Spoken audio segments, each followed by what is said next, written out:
एक दिन जंगल में लोमड़ी और भेड़ रहते थे। लोमड़ी अपनी चतुराई और तेज दौड़ के लिए मशहूर थी और हमेशा दूसरे जानवरों को परेशान करती रहती थी। इसके विपरीत भेड़ हमेशा साधारण और मासूम थी।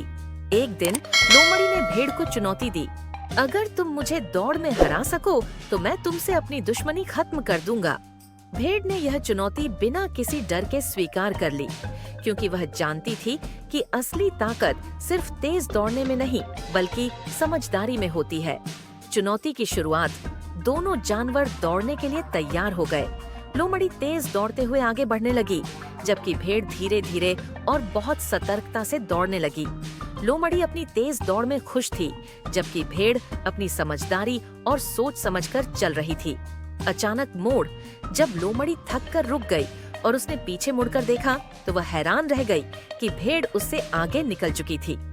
वह समझ नहीं पाई कि यह कैसे संभव था कि वह जो इतनी धीरे धीरे दौड़ रही थी उसे पछाड़कर आगे निकल गई। दोस्ती की शुरुआत, लोमड़ी ने अपनी गलती स्वीकार की और भेड़ से माफी मांग ली। दोनों ने अपनी दुश्मनी खत्म करने का निर्णय लिया और एक दूसरे की मदद करने का वादा किया। जंगल के बाकी जानवरों ने यह सीखा कि सफलता सिर्फ तेज दौड़ने या शारीरिक ताकत से नहीं मिलती, बल्कि समझदारी, सहयोग और सहानुभूति में भी बड़ी शक्ति होती है। कहानी का नैतिक शिक्षा, ताकत सिर्फ शारीरिक नहीं होती, बल्कि समझदारी, सहयोग और सहानुभूति में भी बड़ी ताकत छिपी होती है।